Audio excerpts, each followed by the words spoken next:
दृश्य करताना फारच मजा आली. खरं तर मिलिंद सरांसोबत काम करण्याचा अनुभव फारच छान होता. कारण दिग्दर्शक आहेत ते, ज्यांनी कुरुक्षेत्र, बंदीशाळा, मना सज्जना असे अनेक सिनेमे केले. अशा विषयांमध्ये जेव्हा आपण काम करतो त्यावेळेला खूप गोष्टींचं भान ठेवावं लागतं. म्हणजे आता बोलताना जसं ठेवावं लागतं नाही तर मग तुम्हाला ती मजाच नाही यायची. तर तसं ते प्रकरण आहे. सो मजा आली. मला एक वेगळं डायमेन्शन त्या कॅरेक्टरला देता आलं. कशी सुचली तर एखादा छोटासा काहीतरी घटना कुठेतरी वाचलेली असते, काहीतरी घडलेलं असतं, त्यातनं मग वेळ मिळेल तसं त्यात डेव्हलपमेंट होते. वेळ मिळेल तशी त्यात डेव्हलपमेंट होते. मग जसं एक ती कथा विस्तारत जाते तेव्हा त्यातले अडचणी पण येतात. आणि आत्ताच्या काळात सस्पेन्स सिनेमा ह्यात ज्या टेक्नॉलॉजीच्या अडचणी आहेत त्या सोडवायच्या कशा. CCTV सगळीकडे आहेत, लपणार कसा गुन्हा, मोबाईल सगळ्यांकडे आहेत, ट्रॅक होत असतात. ह्या सगळ्यातनं तुम्हाला बाहेर पडायला लागतं. त्यामुळे या कथेतही CCTVचा आम्ही वापर केलाय, पण ते बंद आहेत असाच वापर केलाय. त्यामुळे आणि ते असं रिमोट रिसॉर्ट आहे की तिथं बंद होऊ शकतात CCTV. ते म्हणजे आम्हाला ते आम्ही कन्व्हिन्स करू शकतो असं वाटल्यामुळे त्या दिशेने गेलो. आणि मग ती कथा डेव्हलप होत असताना बरेच विषय येतात. म्हणजे अनेक वेळा जी तयार झालेली असते ती काही वेळा त्यातली एखादी घटनाच वगळावीशी वाटते, मग परत सगळं रिराईट करावं असं वाटतं. या सिनेमाच्या बाबतीतही ते झाले. जे मूळ इंटरव्हलचा सीन आमचा वेगळा होता आणि आम्ही बसल्यानंतर असं इथं हे नको, इथं सिनेमा संपेल, काहीतरी वेगळं करूया अशी चर्चा होऊन आपण पुढे गेलो. ही डेव्हलपमेंट सगळ्या सिनेमाची होत असते आणि ती चालूच असते. म्हणजे सिनेमा पूर्ण झाला तरी वाटतं हे राहिले ते राहिले, ठीक आहे पुढच्या सिनेमात विचार करूया त्याचा. लेले साहेबांनी जे कॅरेक्टर किंवा स्क्रिप्ट वाचल्याच्या नंतर मला असं लक्षात आलं की नॉर्मल त्या भाषेची एक गंमत होती. भूषण पाटील त्या कॅरेक्टरचं नाव. तर मला असं वाटलं की तो जो एक लहजा होता त्या कॅरेक्टरचा आणि तो महाबळेश्वर पोलीस स्टेशनचा इन्चार्ज असतो वगैरे वगैरे, तर त्यामुळे मला ती गंमत करायला मी लेले सरांच्या बरोबर ते डिस्कस केलं. त्याचं कारणच हे होतं की त्या भाषेतला जो गोडवा होता, गावाकडच्या घटना जर ती त्या परिसरात घडते आहे तर त्या भाषेच्या गोडव्याचा मी तो फायदा उठवण्याचा प्रयत्न केलेला आहे. आणि कॅरेक्टरच्या बाबतीमध्ये जास्त सांगण्यासारखं असं काही नाही असं मी यासाठी म्हणेन की शेवटी तो सस्पेन्स आहे सिनेमा, तो थ्रिलर आहे.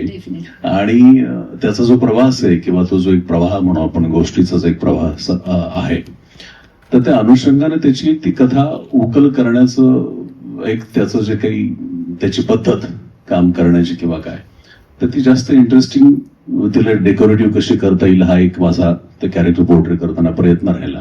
आणि तो मला असं वाटतं की तो एकमेकांच्या बरोबर डिरेक्टरचं आणि नटाचं ज्या वेळेला ट्युनिंग होत असतं त्यावेळेला तो एक त्याचा क्राफ्ट उलगडण्याकरता त्याची ती एक मदत होत असते. कारण अदरवाईज नॉर्मल असं का अशा विषयांमध्ये जेव्हा आपण काम करतो त्यावेळेला खूप गोष्टींचं भान ठेवावं लागतं. म्हणजे आता बोलताना जसं ठेवावं लागतं नाही तर मग तुम्हाला ती मजाच नाही यायची.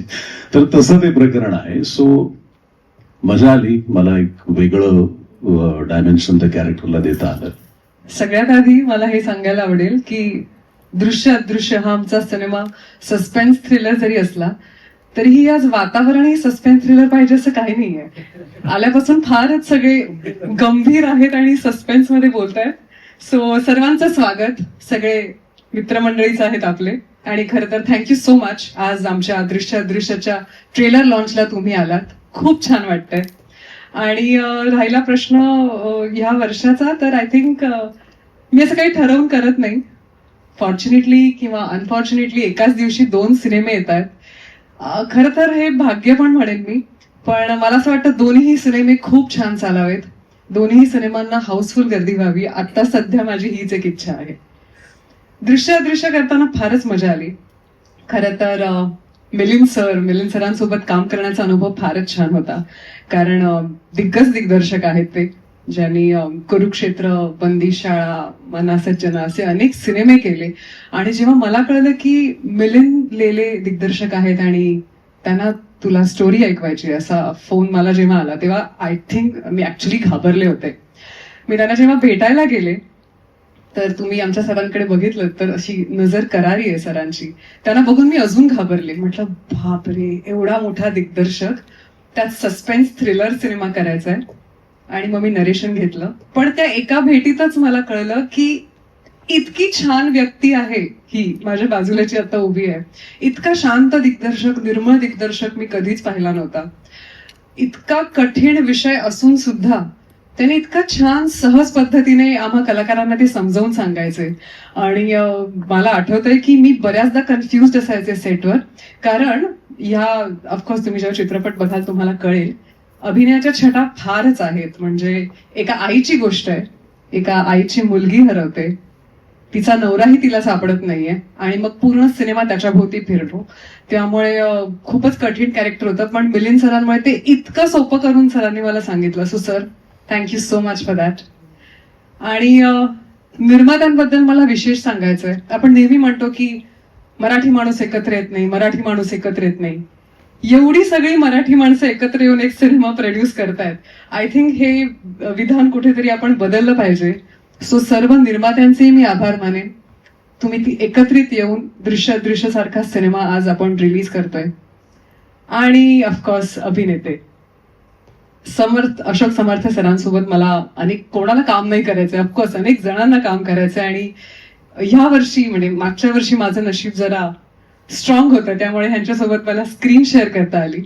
मागच्या महिन्यात माझा एक सिनेमा रिलीज झाला होता, सालबर्डी, ज्याच्यात मी पोलीस निरीक्षकाची भूमिका केली होती. त्याची खरी सुरुवात ह्या सेटवरून झाली होती, कारण अशोक सर आणि अक्षय गुरव हे दोघेही पोलीस निरीक्षक आहेत या सिनेमात. आणि या दोघांनी युनिफॉर्म मध्ये इतकं मिरवलंय माझ्या समोर. सो मी सेटवर ठरवलं की आता नेक्स्ट फिल्म मी पोलिसाची भूमिका करणार. सो या दोघांमुळे ते झालंय. But Ashok sir, thank you so much.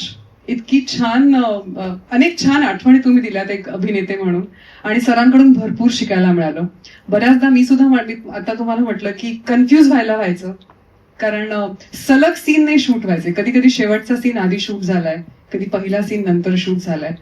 त्या ह्याच्यात मिलिंद